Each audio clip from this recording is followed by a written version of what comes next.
Hello दोस्त, नमस्कार करती हूँ और स्वागत करती हूँ सरिता लोकगीत 123 में। लक्ष्मी देवी 1991 चैनल में आप सभी का स्वागत है। आज हम बहुत ही प्यारा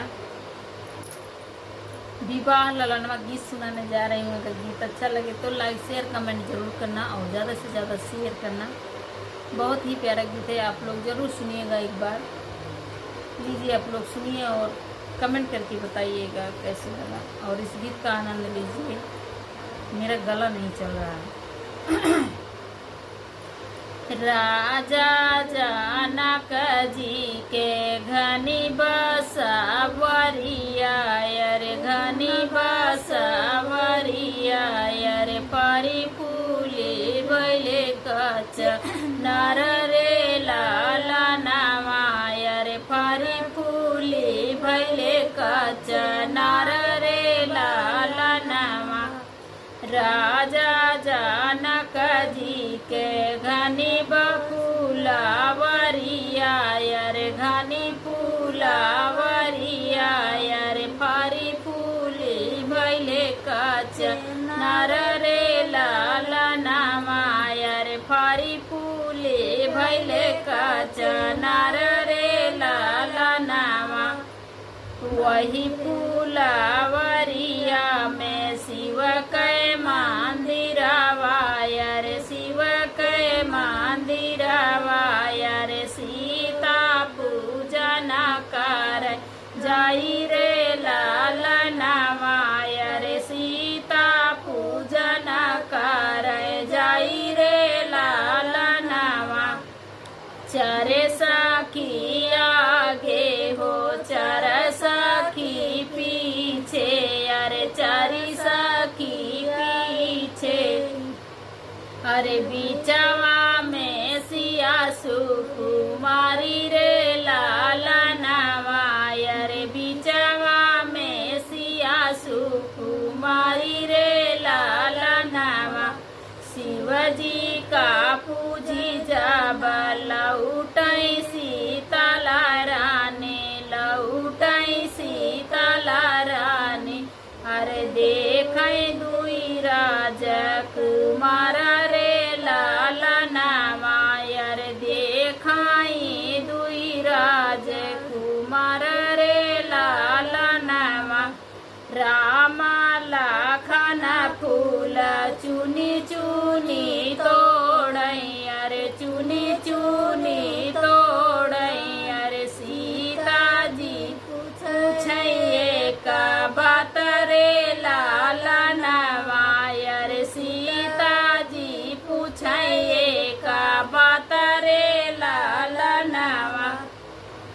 के कर हाया तू ही उलरू से दुलरू अरे, उलरू से दुलरू अरे, कवने बहिनी सागा भाई रे लाला नामा अरे, कवने बहिने सागा भाई रे लाला नामा।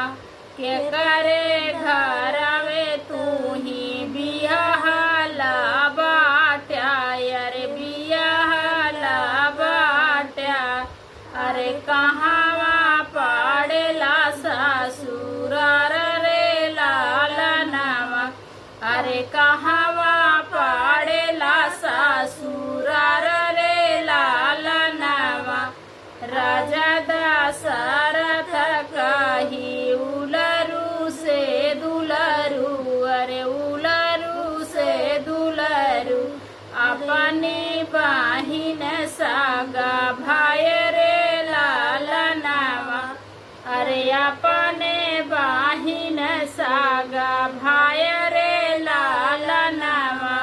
राजा जनक घर बियाहला जाबई अरे, बियाहला जाबई अरे, मिथिला पड़ेला मोरी ससुर रे लाला नामा अरे, मिथिला में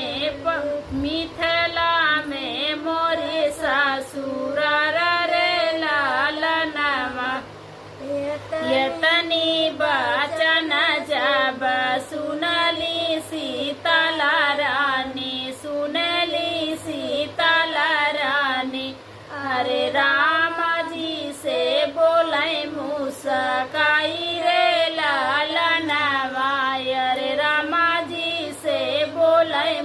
मुस्काई रे लालनवा आबाही तो बाबा घरे बियाहलन आबाही तो बाबा घरे बियाहलन बाटी हो अरे कैसे का तोहर ससुराल रे लालनवा अरे कैसे का तोहर ससुराल रे लालनवा आबाही तो बाटी हम बारी कुंवारी अरे बारी कुंवारी अरे कैसे का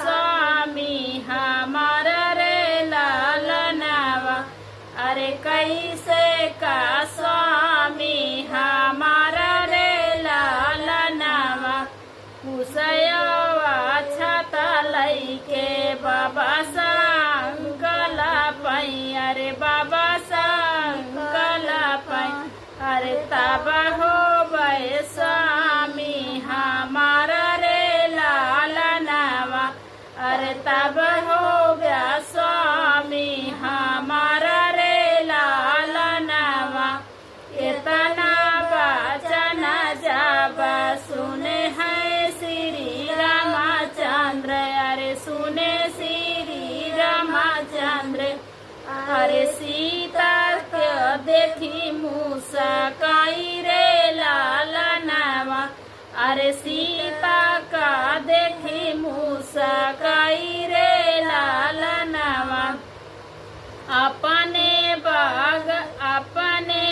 बाबा आगे खबर जनावा अरे खबर जनावा अरे रामा बियाहन आवै रे लालनवा अरे रामा बियाहन आवै रे लालनवा।